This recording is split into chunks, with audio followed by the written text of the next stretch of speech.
inilah kota Solo atau kota Surakarta. Kota yang terletak di Provinsi Jawa Tengah yang merupakan salah satu pusat pengembangan kebudayaan Jawa. Kota Solo memiliki keberagaman budaya dalam bidang seni dan juga terkenal dengan kulinernya yang lezat. Baik itu makanan beratnya, jajanan pasarnya, maupun minuman tradisionalnya.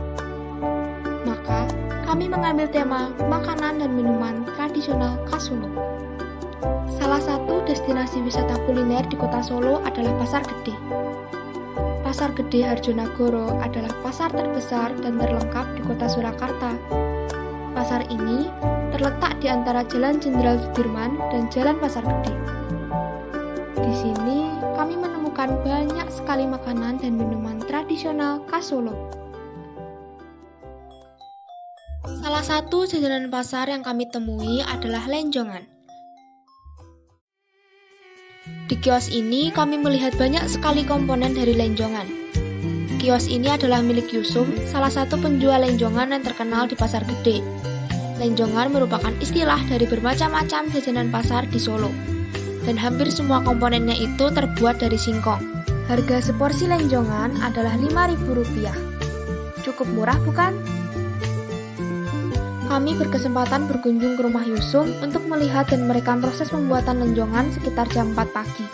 Lenjongan dibuat mulai dari persiapan bahan-bahan, pembuatan adonan, dan proses pematangan.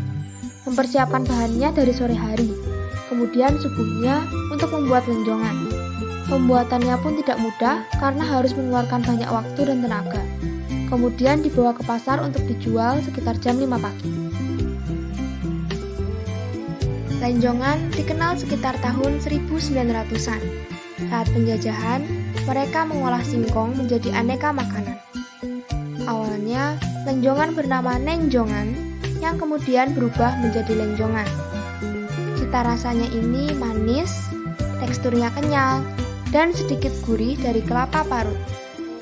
Lenjongan bermanfaat bagi kesehatan karena tidak mengandung pengawet dan pewarna buatan, serta mengandung unsur tradisi masyarakat karena pembuatannya masih tradisional.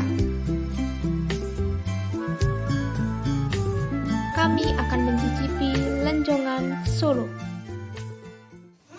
Timbulnya lezat, ketannya gurih, cangkangnya manis, pokoknya waktu itu mer banget, kenyalnya kenyal, logisnya enak banget. Lenjongan Solo, mantap! Kami juga berkesempatan mengunjungi rumah Eyang Endang yang telah membuat sosis Solo selama berpuluh-puluh tahun. Sosis Solo buatan beliau dijual di berbagai destinasi wisata kuliner yang terkenal. Sosis Solo yaitu campuran daging dengan rempah-rempah yang diselimuti dengan dadar telur, yang membuat cita rasa dari sosis Solo ini mempunyai keunikan sendiri. Lalu, kami mencoba untuk membuat sosis Solo. Berikut bahannya yaitu campuran daging ayam dengan rempah-rempah, lalu ada telur ayam, dan inilah alat dan bahan keseluruhannya. Pertama-tama kita harus memecahkan telur-telur ini, kemudian mengocoknya sampai rata.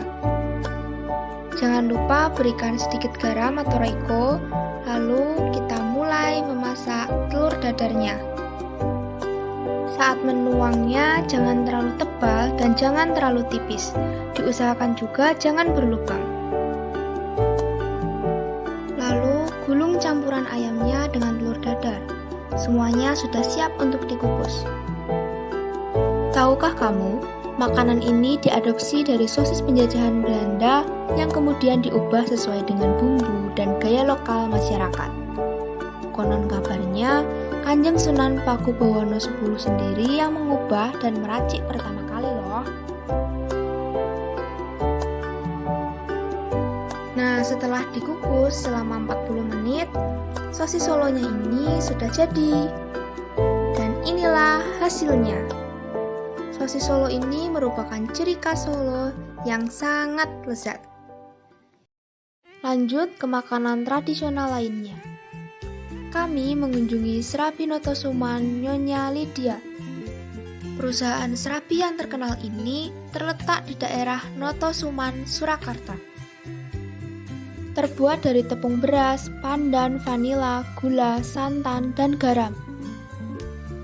Biasanya diberi topping seperti keju atau coklat, dan rasanya ini manis, gurih, lumer di mulut. Berikutnya makanan berat yaitu nasi liwet Solo. Resep nasi liwet Solo adalah sayur labu siam, ayam kampung suwir, telur pindang, dan selalu diakhiri dengan menuang areh ke atasnya. Areh adalah gumpalan atau endapan santan yang menjadi ciri khas nasi liwet Solo. Dan yang terakhir kami akan membahas timlo Solo. Sup ayam kuah bening khas Solo yang memiliki keunikan pada variasi isinya, yaitu sosis timlo gorengnya, nasi, daging, bihun, telur, keripik kentang, wortel, dan jamur. Berikut ini adalah beberapa makanan berat lainnya yang berasal dari kota Solo juga.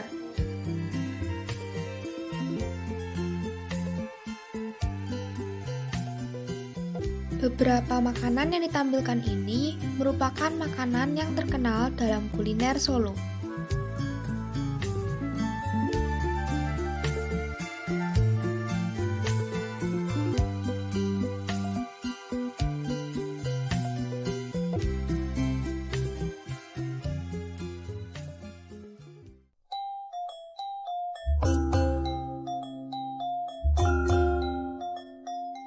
Kemudian kami mengunjungi tempat penjualan asle. Ada gula, agar-agar, jenang mutiara, potongan roti tawar, kacang tanah, ketan, dan kuah santan yang sudah direbus dengan daun pandan dan air gula.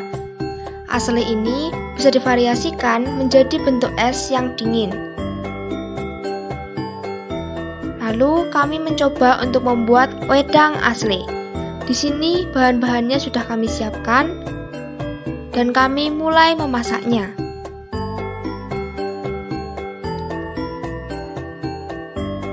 Setelah selesai, kami menyajikannya dan akan mencicipinya satu persatu. Seger, enak, gurih-gurih mantap. Mantap. Dan yang terakhir adalah es dawet telasi Bu Dermi. Dawet Solo yang sangat terkenal ini sudah berdiri sejak tahun 1930-an di Pasar Gede. Berisi campuran kuah santan, cendol, gula aren, selasi, bubur sumsum, dan ketan hitam. Rasa es dawet telasi Bu Dermi ini sangat segar. Itulah 2 minuman tradisional yang sudah kami bahas.